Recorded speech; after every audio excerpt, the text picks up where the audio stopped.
अस्सलाम वालेकुम वरहमतुल्लाहि वबरकातुहू। इत्तेहाद न्यूज़ में आप सभी का खैर मकदम है। आज हम उस बात पर ही तबसरा करते हैं जिसकी चर्चा चल रही है। जी हाँ, आज दिल्ली धमाकों पर ही बात करते हैं। कल यानी 10 नवंबर की शाम को 6:55 पर दिल्ली की भीड़भाड़ वाली जगह पर यानी कि लाल किला चांदनी चौक के करीब धमाका हुआ।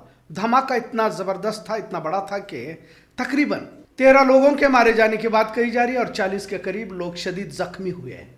लेकिन ब्रेकिंग न्यूज तो चल रही है पर इसके तय तक पहुंचना अब भी बाकी है, जैसे दूसरी वारदातों पर होता है। पहलगाम के बाद ये सबसे बड़ा हमला कहा जाता है, जहां बिहार चुनाव के वक्त सिर्फ वोट हासिल करने के लिए चीख चीख कर कहा जा रहा है कि ऑपरेशन सिंदूर जारी है और दोबारा हमला किया जा सकता है। तो आवाम भी इंतजार में है क्या वाकई हमला होने वाला है या नहीं।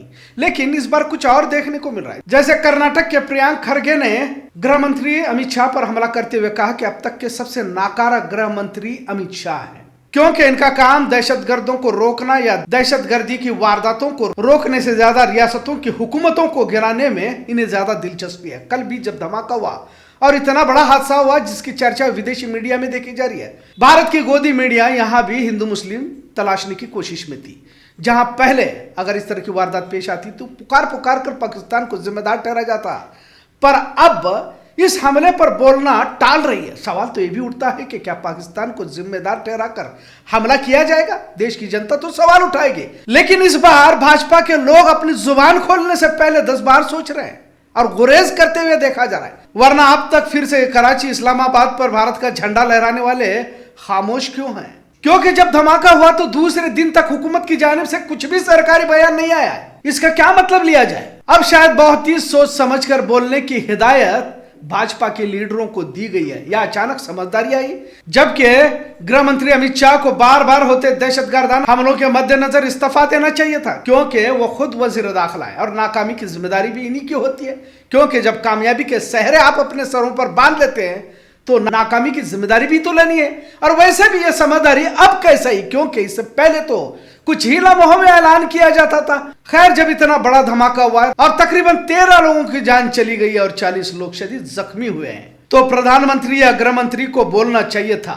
यकीनन पहलगाम हमले के बाद वहां पहुंचने वाले पहले शख्स अमित शाह ही थे और अब भी अमित शाह ही वहां पर पहुंचे। वजीर आजम हमेशा की तरह यात्राओं पर है, पहलगाम के वक्त भी विदेश दौरे पर ही थे और अब भी भूटान में मौजूद है। लिहाजा कुछ सवालात जहन में आना लाजिम हो जाता है। अब इस वारदात को पुलवामा से भी जोड़ा जा रहा है, क्योंकि एक शख्स का पुलवामा से ताल्लुक है, जबकि खुद पुलवामा हमला भी सवालों के घेरे में है। आखिर जवाबदेही किसकी? खुद प्रधानमंत्री ने कहा था कि ऑपरेशन सिंदूर जारी है। वजीर दिफा राजनाथ सिंह ने भी कहा था कि ऑपरेशन सिंदूर रुका नहीं है, वो अब भी जारी है। अगर कोई भी वारदात पेश आती है तो महज किसी पर इल्जाम थोप कर हुकूमत अपना दामन झटक नहीं सकती। अब जब ये वारदात पेश आई है तो इसके पहले ही फरीदाबाद दिल्ली के करीब 350 किलो आरडीएक्स पकड़े जाने की खबर को शाया किया गया था। कश्मीरी डॉक्टर्स को भी हिरासत में लिया गया है। फरीदाबाद में 2900 किलो बारूद दस्तयाब किया गया, जिसमें 7 लोग पकड़े गए। अब जब इतनी सारी सरगर्मियां जारी थी तो खुफिया एजेंसी क्या कर रही थी? सवाल पहलगाम हमले पर भी था या उसके पहले पुलवामा पर भी था, और अब दिल्ली के धमाकों पर भी उठना लाजिम हो जाता है। क्योंकि सवाल इसलिए होता है क्योंकि करोड़ों रुपए खर्च करके खुफिया एजेंसियों पर मुल्क के तहफ्फुज की जिम्मेदारी दी जाती है, तो सवाल उठना भी लाजिम हो जाता है। बहरहाल, दिल्ली का दिल जिसे कहा जाता है, लाल किले के पास इतना बड़ा धमाका होना और इस पर मोदी हुकूमत कई घंटों तक खामोश रहना क्या कहलाता है? पुलवामा हमले को लेकर अब तक तस्वीर साफ नहीं हो पाई है। जम्मू कश्मीर के गवर्नर सत्यपाल मलिक ने तो पुलवामा में आरडीएक्स कहां से आया ये सवाल करते करते मर गए। बहरहाल, धमाके और धमाकों की कहानियां ये हमेशा मुअम्मा की तरह हमारे देश में देखा जाता है।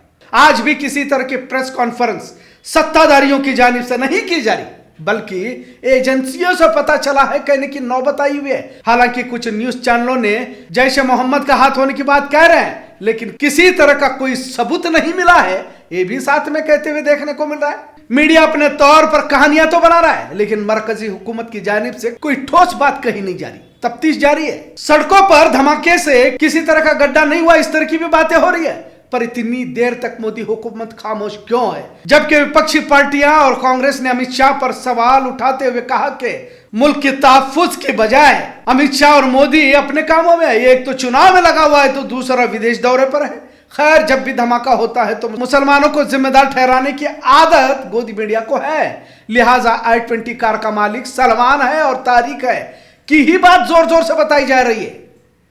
लेकिन इसमें जो अहम किरदार है देवेंद्र, इसको कहीं तो भी छिपाया जा रहा है। यह भी एक अफसोसनाक पहलू कह सकते हैं, जबकि देवेंद्र का ताल्लुक पुलवामा से बताया जा रहा है। पर बेगैरत गोदी मीडिया अपनी टीआरपी बटोरने के लिए देवेंद्र का नाम छोड़कर सिर्फ सलमान तारिक की तस्वीर पढ़ रही है। हम तो यह कहते हैं कि कोई भी हो, सलमान तारिक हो, देवेंद्र हो, जो भी मुजरिम है उसे कैफरे किरदार तक पहुंचना जरूरी है। जबकि पूरा मुल्क सदमे में है। इतना बड़ा हादसा और 13 लोगों की मौत हुई है और यहां भी अपनी घटिया जहनियत का मुजाहरा गोदी मीडिया करते हुए इसको हिंदू मुस्लिम की कोशिश में लगा हुआ है ताकि आज की वोटिंग का फायदा भाजपा को हो सके। इस तरह की भी बात सामने आ रही है। अब देश के आवाम इसके लिए जिम्मेदार लोगों पर कार्रवाई की मांग कर रही है। मैं सियासी फायदा हर वारदात का उठाने की आदत से मोदी हुकूमत बाज आए। जैसे कहा गया है कि ऑपरेशन सिंदूर चल रहा है तो जिम्मेदार लोगों पर कार्रवाई की जाए, जैसे गोदी मीडिया कह रही है। अगर हुकूमत भी इस बात को मान ले कि पाकिस्तान ही जिम्मेदार है तो ऑपरेशन सिंदूर को जारी रखे। उसी तरह पुलवामा, पहलगाम और अब दिल्ली के धमाकों में खुफिया एजेंसियों की नाकामी के चलते सत्ताधारी जिम्मेदारी ले और इस्तीफा भी दे और खुफिया एजेंसियों की नाकामी को भी कबूल करे। क्योंकि जब देश मजबूत हाथों में होने की बात कही जाती है तो फिर बेगुनाहों की मौत की जिम्मेदारी भी जरूरी हो जाती है। पिछले 2 दिनों से जब आरडीएक्स पकड़ा जा रहा है तो धमाकों के मुजरिमों को भी पकड़ा जा सकता था, लेकिन बजाय इसे संजीदगी से लेते बिहार के चुनाव में मसरूफ नजर आ रहे। सिर्फ बयानबाजी नहीं, कार्रवाई चाहिए और नाकामी की जिम्मेदारी भी लेनी होगी, इतना जरूर। आज का मौजू कैसा लगा इस पर जरूर कमेंट करें। इत्तेहाद न्यूज़ देखने के लिए शुक्रिया। अल्लाह हाफिज।